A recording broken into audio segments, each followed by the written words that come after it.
تم ہو تو میں ہوں، نہیں تو میں کچھ بھی نہیں۔ اگر تم اس گھر میں نہیں ہوتی نا تو مجھے یہ گھر بھی اچھا نہیں لگتا۔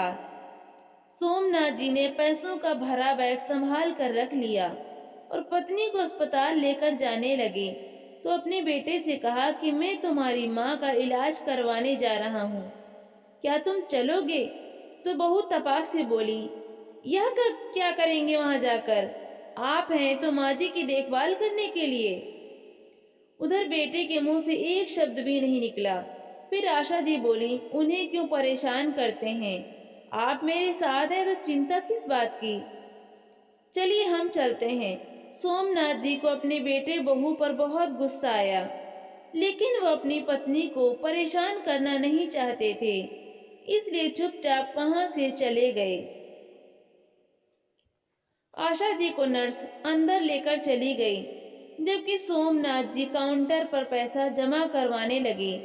تبھی کاؤنٹر پر بیٹھے ویکتی نے کہا، سومناتھ جی، آپ نے تو کہا تھا کہ آپ پورے پیسے جمع کروا رہے ہیں، لیکن یہ تو کیول 8 لاکھ روپے ہیں۔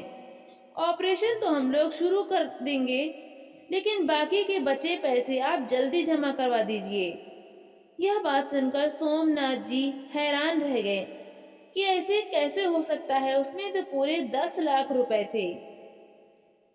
تبھی اکاؤنٹنٹ نے کہا، یدی آپ کو وشواس نہیں ہے تو آپ کیمرہ چیک کر سکتے ہیں۔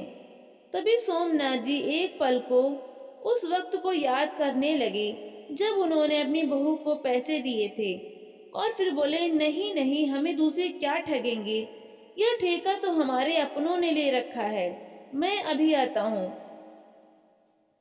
ادھر گھر پر ان کا بیٹا منیش تھوڑی چنتا میں بیٹھا تھا۔ تبھی مینا بولی، آپ چنتا کیوں کرتے ہیں؟ ارے آج تو ہماری زندگی کی سب سے بڑی پریشانی ختم ہونے والی ہے۔ آپ کی ماں کا علاج ہو جائے گا تو ہم بھی گھومنے جا پائیں گے۔ پھر منیش بولا، پیسوں کی بہت زیادہ تنگی چل رہی ہے اور گھومنے پر تو کم سے کم 50,000 روپے چاہیے۔ اگر پیسے ہوں گے تب تو جائیں گے نا۔ تبھی مینا بولی، ارے آپ میرا اتنا خیال رکھتے ہیں اور میں آپ کا اتنا سا بوجھ بھی کم نہیں کر سکتی، ابھی رکیے۔ ایسا کہتے ہوئے مینا اندر گئی اور اپنی الماری سے پیسہ نکال کر لے آئی اور نوٹوں کے بنڈلوں سے اپنے آپ کو ہوا کرتی ہوئی بولی، بس آپ میری چنتا کیا کیجئے، میں کسی اور چنتا کو آپ کے پاس پھٹکنے تک نہیں دوں گی۔ پھر منیش بولا، تمہارے پاس اتنے سارے پیسے آئے کہاں سے؟ تو مینا نے کہا، ارے آپ آم کھائیے نا، گٹھلیاں کیوں گنتے ہیں؟ آپ کی یہی عادت مجھے اچھی نہیں لگتی۔ تو منیش بولا، یہ بات تو سچ ہے، سب کی چنتا کر کر کے میرا دماغ خراب ہو گیا ہے۔ اب مجھے کسی سے کوئی مطلب نہیں، اب تو پکا ہم گھومنے چلیں گے۔ ایسا کہتے ہوئے دونوں کھلکھلا کر ہنس پڑے۔ ادھر سے سومناتھ جی جب گھر پہنچے تو بیٹے بہو کی باتیں سن کر تالی بجاتے ہوئے بولے، ارے واہ، تم لوگوں نے تو کمال ہی کر دیا۔ وہاں تمہاری ماں زندگی اور موت سے لڑ رہی ہے اور تم دونوں اپنے ہی گھر میں پیسہ چوری کر کے اسی پیسے سے گھومنے کے سپنے دیکھ رہے ہو۔ اسی سمے اپنے پتا کے پیچھے پولیس کو آیا دیکھ کر منیش اور مینا کے پسینے چھوٹ گئے۔ تبھی مینا کانپتی ہوئی آواز میں بولی، یہ کیا کہہ رہے ہیں آپ ابو جی؟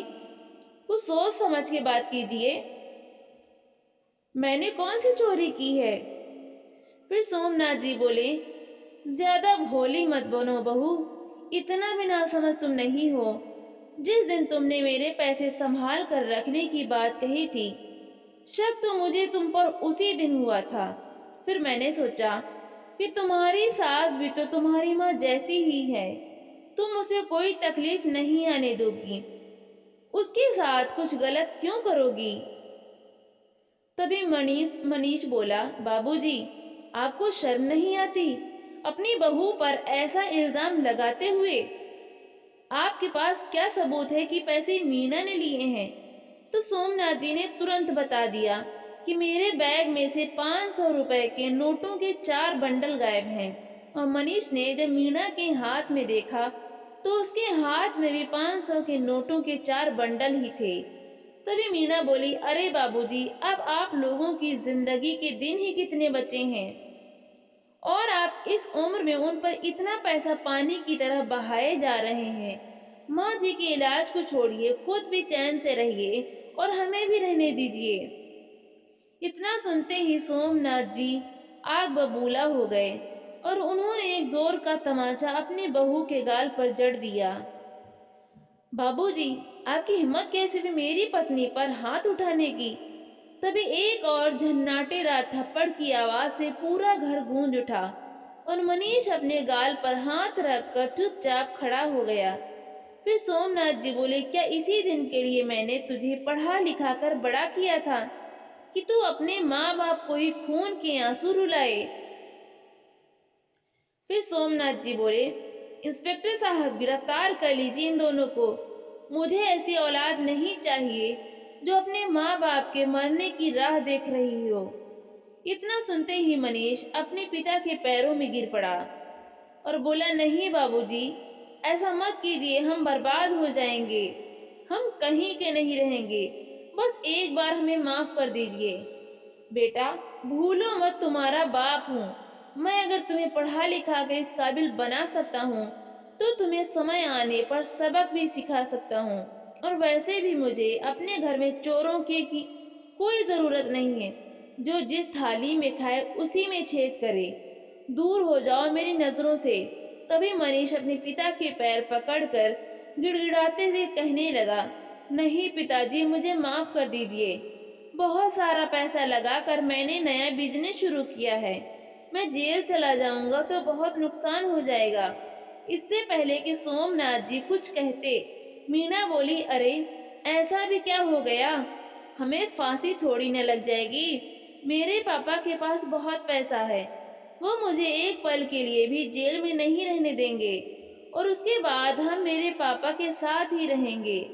تبھی منیش غصے میں آ کر اپنی پتنی کو ایک دندار تماچا لگایا اور بولا، کیول تمہاری انہی حرکتوں کی وجہ سے آج مجھے یہ دن دیکھنے پڑ رہے ہیں، اور تمہاری حرکتوں کا ذمہ دار کہیں نہ کہیں میں بھی ہوں۔ آج میں اپنے ہی گھر میں چور بن بیٹھا ہوں۔ سوم ناتھ جی نے اپنے بیٹے کو اپنی غلطی کا پشچاتا کرتے دیکھ پولیس کو واپس جانے کے لیے کہہ دیا، اور پھر ان دونوں سے بولے، اب تم اپنے جھگڑا سلجھاتے رہو، مجھے تو اپنی پتنی کی جان بچانی ہے، یہ پیسہ میرے حوالے کرو۔ تو ان کی بہو مینا نے ایک ہاتھ سے اپنے گال کو سہلاتے ہوئے دوسرے ہاتھ سے نوٹوں کے بنڈل اٹھا کر اپنے سسر کو واپس کر دیا۔ جانے سے پہلے سوم ناتھ جی بولے، اور ہاں، تم اپنے رہنے کا انتظام اوپر کی منزل پر کر لو، کیونکہ اب میں اپنی پتنی کے ساتھ شانتی سے رہنا چاہتا ہوں اور اس بات پر کوئی بحث نہیں ہوگی۔ میں نہیں چاہتا کہ اب میری پتنی کوئی اور پریشانی جھیلے۔ جس بیٹے کو اپنی جان لٹا کر بھی ہم نے پال پوس کر بڑا کیا، اس نے ہی اپنی ماں کے لیے کچھ نہیں کیا، تو اب مجھے ہی کٹھور قدم اٹھانا پڑے گا۔ اتنا کہتے ہوئے سوم ناتھ جی وہاں سے چلے گئے۔ تبھی مینا بولی، یہ بات تو غلط ہے، آپ کے بابو جی ایسا کیسے کر سکتے ہیں؟ پھر منیش نے کہا، چپ ہو جاؤ، تم بھول رہی ہو یہ گھر ان کا ہے، ہمیں ویسا ہی کرنا پڑے گا جیسا وہ کہتے ہیں، ورنہ اپنا سامان اٹھاؤ اور جاؤ یہاں سے، میں تو یہیں رہوں گا۔ قریب ایک سپتاہ کے بعد آشا جی سوستھ ہو کر گھر واپس لوٹی۔ آج انہیں گھر خالی خالی سا لگ رہا تھا، تو جیسے ہی انہوں نے اس بارے میں اپنے پتی سے پوچھا تو انہوں نے بتایا، تمہاری بہو کی اچھا اوپر والی منزل میں رہنے کی تھی، اور میں بھی چاہتا ہوں کہ اب تم اپنے پرانے شوق پورے کرو۔ تمہیں چھوٹے بچوں کو ٹیوشن پڑھانا بہت اچھا لگتا تھا نا، تو اب جلدی ہی میں اس گھر میں کوچنگ سینٹر شروع کر رہا ہوں۔ بڑھاپے میں ہم لوگ جتنا ویست ہوں گے اتنی ہی چنتائیں ہم سے دور رہیں گی۔